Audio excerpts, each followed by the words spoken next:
இல்ல நான் தான் பான்லே ஆவாஸ் பான்லே.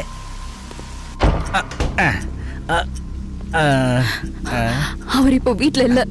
அது தெரிஞ்சுதான் நான் வந்திருக்கேன். அப்பா என்ன இப்படி சொல்ல சொல்ல வந்துட்டே இருக்கீங்க? சொல்லவா? காலிங் பெல்ல எவ்வளவு நேரமா அழுத்திக்கிட்டு இருக்கேன்.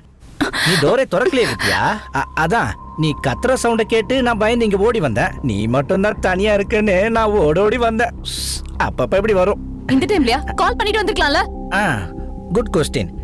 ஒரு நிமிஷம் டைம் கொடு வித்தியா. அவரு உன் வீட்டுக்காரரு, நான் பக்கத்து வீட்டுக்காரரு. நானும் உன் வீட்டுக்காரருக்கு சமந்தான்.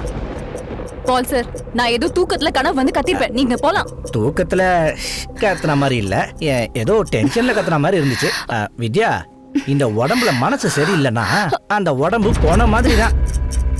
எனக்கு தலை வலிக்குது. ப்ளீஸ் நீங்க வெளிய போங்க. நோ தலை வலிக்குதா? மேல பெட்ரூம் இருக்குல்ல, ஜெண்டு பாம் போட்டு தேய்க்கிறேன். தலைவலி நிமிஷத்துல சரியாயிடும். ஜெண்டு பாம். அபாஸ் பால் சார், நில்லுங்க. சொல்லிட்டே இருக்கல, ஏன் கேட்க மாட்டேன்றீங்க? முதல்ல நீங்க வெளிய போங்க ப்ளீஸ். வெளிய போங்க. எதுக்கு வித்யா இவ்ளோ டென்ஷன் ஆகுற? நான் ஒன்னும் டென்ஷன்லாம் ஆகல. நீங்க முதல்ல வெளிய போங்க ப்ளீஸ். எழுந்து போங்க. ஈ வீட்ல இருந்தா இல்லீகல்னு சொல்லுவாங்க. கள்ள காதலு, தொட்டுக்க ஊர்கா, இதெல்லாம் ரொம்ப நல்லா இதெல்லாம் ஏங்க என்கிட்ட சொல்லிட்டு இருக்கீங்க? வெளிய போங்க. Good question. ஒரு நிமிஷம் டைம் கொடு வித்யா. இப்ப டிவில நியூஸ் பாத்தியா?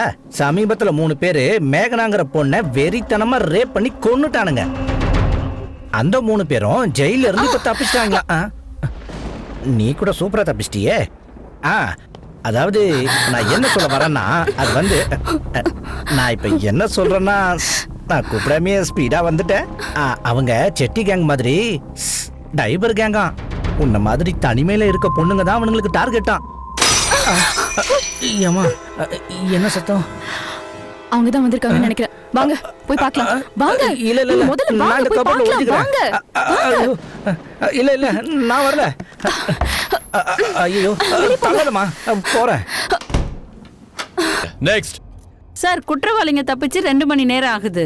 நீங்க எப்ப பிடிப்பீங்க? தப்பிச்சு போன கைதிங்க பிக் பாக்கெட்ஸ் இல்ல, ஒரு பொண்ண அநியாயமா கற்பழிச்சு கொலை பண்ண நோட்டோரியஸ் கிரிமினல்ஸ். அன்னைக்கு நான் தான் அவங்கள அரெஸ்ட் பண்ணி தண்டனையை வாங்கி கொடுத்தேன். அது உங்க எல்லாருக்கும் தெரியும். ஆனா ஒரு விஷயத்தை மட்டும் என்னால கான்பிடென்ட்டா சொல்ல முடியும். உங்களுக்கு அவங்கள பத்தின நியூஸ் கிடைக்கிறதுக்குள்ள என்னோட புல்லட் நிச்சயம் அவங்கள தாக்கிடும்.